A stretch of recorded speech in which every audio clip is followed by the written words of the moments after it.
ቀጣዩ የምስራቅ አፍሪካ ውጥንቅጥ በእስራኤልና በኢራን መካከል ያደፈጠ ይመስላል።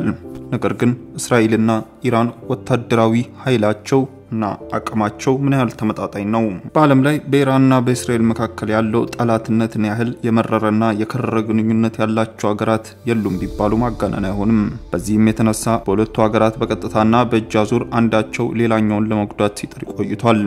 የኢራን መሪዎች ጠላት የሚሏትን እስራኤልን ከምድረገጽ እንድትጠፋ እንደሚሹ በይፋ ከመናገር አልፈው በቅርበትም ሰላም የሚነሱትን ቡድኖች ሲደግፉ ቆይተዋል። የእስራኤል ፖለቲከኞችም አንደኛዋን ስጋት ከሚሏትን ኢራንን ሳትቀድማቸው ለመቅደም በሚል ባገኙት አጋጣሚ ሁሉ ጥቃት ይፈጽሙባታል። እስራኤል ቁልፍ የምትላቸውን የኢራን ወታደራዊ ኢላማዎችን፣ ባለስልጣናት እና ሳይንቲስቶችን አድብታ ስታጠቃ፣ ኢራን ደግሞ በእስራኤል ዙሪያ የሚገኙ ሀገራት ውስጥ ያሉ ታጣቂ ቡድኖችን በመደገፍ ሰላም ስትነሳ ቆይታለች። ከዚህም መካከል የፍልስጤሙ ሐማስ፣ የሊባኖሱ ሂዝቡላህ፣ የየመኑ ሁቲ ቡድኖችን በኢራን እየተደገፉ ጥቃቶችን በእስራኤል ላይ የሚፈጽሙ ናቸው። በተለያዩ ሀገራት ውስጥ የሚገኙ ታጣቂ ቡድኖች የገንዘብ፣ የስልጣንና የትጥቅ ድጋፎችን ከኢራን እንደሚያገኙ ይነገራል። ቡድኖቹ ባሉባቸው አገራት ውስጥ ካሏቸው ፖለቲካዊና ወታደራዊ ተሳትፎ ባሻገር ዋነኛ ኢላማቸው እስራኤል መሆኗ በሚፈጽማቸው ጥቃቶች ያመለክታሉ። ከአንድ ዓመት በፊት ሐማስ በእስራኤል ላይ የፈጸመውን ድንገተኛና ከባድ ጥቃት እስራኤል እስካሁን ያልተቋረጠ መጠነ ሰፊ የአጸፋ ጥቃትን አስከትሏታል። በወራት ውስጥ ደግሞ የሊባኖስ ሂዝቦላህ ድንበር ባሻገር የሚፈጽማቸውን ጥቃቶችን ተከትሎ እስራኤል ጋር ጦርነት ውስጥ ከገባ በኋላ መሪውን ጨምሮ በርካታ አባሎች ተገድለውበት ከባድ ጉዳት ደርሶበታል። የየመን ሁቲዎች ደግሞ እስራኤል በጋዛ ላይ የምታካሂደውን ጥቃት በመቃወም በእስራኤል ላይ የሚሳኤል እና የድሮን ጥቃቶችን ሲፈጽም በአጸፋው የእስራኤል ቡድን ይዞታዎችን በአውሮፕላኖች ስታጠቃ ቆይታለች። እነዚህ ቡድኖች ጀርባ ኢራን እንዳለች የምትከሰው እስራኤል በተለይ ካለፈው ዓመት ወዲህ በተደጋጋሚ ጥቃቶችን በኢራን ውስጥና ከኢራን ውጪ በአገሪቱ ባለስልጣናትና ወታደራዊ ተቋማት ላይ ፈጽማለች። ኢራን በበኩሏ በእስራኤል ላይ መጠነ ሰፊ ሚሳኤልና የድሮን ጥቃቶችን በመፈጸም ምላሽ ሰጥታለች። ይህም በመካከለኛው ምስራቅ ውስጥ ከባድ ጦርነት ሊከሰት ይችላል የሚል ስጋት አስከትሎ ቆይቷል። ሐማስ እስራኤል ላይ ጥቃት እስከፈጸመበት ጊዜ ድረስ ኢራን በምትደግፋቸው ቡድኖች እስራኤል ስታስጠቃ፣ እስራኤል ደግሞ ከኢራን ጋር የሚገኙ ኢላማዎችን ስትመታ በጥቃት ከመጋጨት ተቆጥበው ነበር።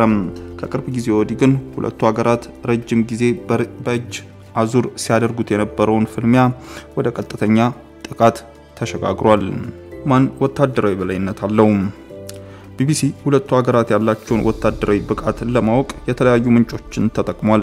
ነገር ግን ሀገራቱ ከዚህም በላይ የተደበቀ ወታደራዊ አቅም ሊኖራቸው ይችላል። ዓለም አቀፍ ስትራቴጂክ ጥናት ተቋም እስራኤልና ኢራን ያላቸውን የጦር መሳሪያ አቅም ለመገመት በተለያዩ መንግስታዊ እንዲሁም ምንም ሊያገኛቸው የማይችሉ መረጃዎች ምንጮችንና ዘዴዎችን ተጠቅሟል። የስቶክሆልም ዓለም አቀፍ ሰላም ተቋም የመሳሰሉ ድርጅቶችም የሀገራቱ ወታደራዊ አቅምን ለማወቅ ጥናቶችን አድርገዋል። ነገር ግን ትክክለኛ አሃዝ በማግኘት በኩል ሀገራት መረጃዎችን ስለማይሰጡ ልዩነቶች ይታያሉ። የኦስሎ የሰላም ጥናት ተቋም ባልደረባ ኒኮላስ ማርሽ እንደሚሉት ግን የዓለም አቀፍ የስትራቴጂክ ጥናት ተቋም መረጃ በዓለም ዙሪያ ያሉትን ሀገራት ወታደራዊ ጥንካሬ ለማወቅ እንደመነሻ ሊወስድ ይችላል። ተቋሙ እንደሚለው የእስራኤል ከኢራን በላይ ከፍተኛ ገንዘብ ለመከላከያ ስለምትመድብ በየትኛውም ግጭት ውስጥ ከፍተኛ ጥንካሬ እንዲኖራት ያስችላል ይላል። በአይአይኤስኤስ መረጃ መሰረት በአውሮፓውያኑ 2022 እና 2023 የኢራን የመከላከያ በጀት $7.4 ቢሊዮን አካባቢ የነበረ ቢሆንም እስራኤል ግን ከእጥፍ በላይ $19 ቢሊዮን ነበረ። ከምጣኔ ሀብት አንጻርም የእስራኤል አጠቃላይ አገራዊ ምርት በኢራን እጥፍ የሚበልጥ ነው። የቴክኖሎጂ የበላይነት የአይአይኤስኤስ አሃዞች እንደሚያመለክቱት የእስራኤል ለውጊያ ዝግጁ የሆኑ 340 ወታደራዊ አውሮፕላኖች ሲኖራት፣ ይህም ኢላማ የተለያዩ ጥቃቶችን የመፈጸም ብቃትን ይሰጣታል። ካሏት የጦር ጀቶች መካከልም ረጅም ርቀት ተጉዘው ጥቃት ከሚፈጽሙት F-15 አውሮፕላኖች እጅግ ዘመናዊዎቹ F-35 አውሮፕላኖች ደግሞ ከራዳር እይታ ውጭ የሚጓዙ ሲሆን ፈጣን አጥቂ አውሮፕላኖችም እንዲሁም ሄሊኮፕተሮች አሏት። ኢራን ደግሞ 320 የሚደርሱ የውጊያ ብቃት ያላቸው አውሮፕላኖች ባለቤት ናት።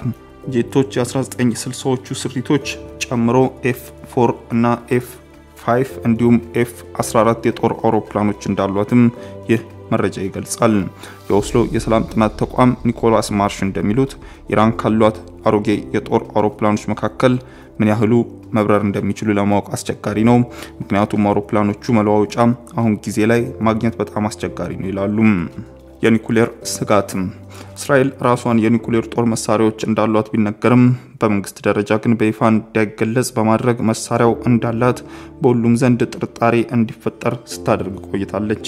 ምንም እንኳን ኢራን የኒኩሌር መሳሪያ አላት ተብላ ብትከሰስም ምንም አይነት መግለጫ እስካሁን የለም። ኢራን የምታካሄደው የኒኩሌር ፕሮግራም ሰላማዊ አገልግሎት የሚውል ነው ብላ ትከራከራለች። እስራኤልና ምዕራባውያን ግን ይህንን ባለመቀበል አንድ ቀን ኢራን የኒኩሌር ጥቃትን የምታካሄድ ኒኩሌር የታጠቀች ሀገር ሆና ብቅ ትላለች የሚል ስጋት አላቸው። የመልክዓ ምድርና የህዝብ ብዛትም ወደ 89 ሚሊዮን የሚጠጋ ህዝብ ያላት ኢራን ከእስራኤል አንጻር ትልቅ ሀገር ናት። 10 ሚሊዮን ህዝብ ያላት እስራኤል 9 ጊዜ ከኢራን የሚያንስ ዜጋ ነው ያላት። በተጨማሪም ኢራን እስራኤል ካሏት የመደበኛ ሰራዊት አባላት 6 እጥፍ የሚበልጥ ወታደሮች አሏት። በዚህም ኢራን 600,000 መደበኛ ወታደሮች ሲኖሯት እስራኤል ደግሞ 170,000 መሆናቸውን ይሄ መረጃ ያሳያል።